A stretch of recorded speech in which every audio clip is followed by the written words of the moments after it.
পদ্ম ফুলে, একটাও নয় তৃণমূল, সব ভোট পদ্ম ফুলে।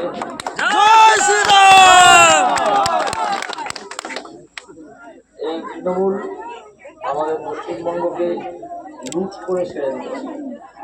কিছু ব্যক্তি তারা হাজার হাজার কোটি টাকা, এবং সত্যি কথা বলতে আমি এটা আলংকারিকভাবে হাজার হাজার কোটি বলছি না, সত্যি সত্যি সত্যি হাজার হাজার কোটি টাকা লুট করে নিজেদের ব্যক্তিগত সম্পত্তি বাড়িয়েছে বিভিন্ন জায়গায়।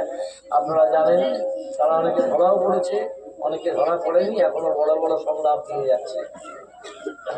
তো এদেরকে আমাদের এই রাজ্যের ক্ষমতা থেকে সম্পূর্ণ সরিয়ে দিতে হবে।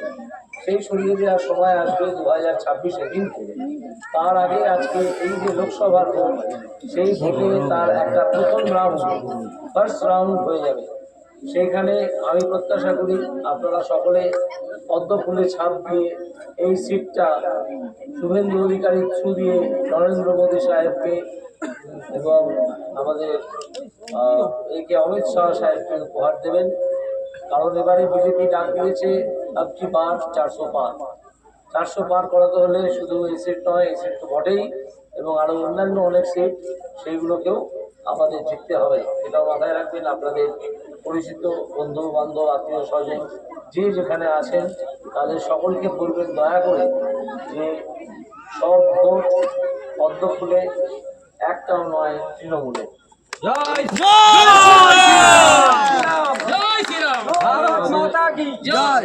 আমাকে মার্জনা করবেন, আমাকে এত খুব তাড়াতাড়ি আপনাদের এই ভালোবাসা এবং আগ্রহ এগুলো শেষ হয়ে যেতে হচ্ছে, কারণ আরো অনেকগুলো জায়গায় দিতে হবে, সেগুলো বাকি আছে, এখনো সন্ধে হয়ে আসছে। তো সেই জন্যে নিশ্চয়ই পরে আবার আপনাদের সঙ্গে দেখা হবে, তখন আরো বিষয়ে আলাপ আলোচনা হবে, কথা হবে। হ্যাঁ, তখন এর মধ্যে যদি পারা যায় তাহলে আমি আবার আসবো।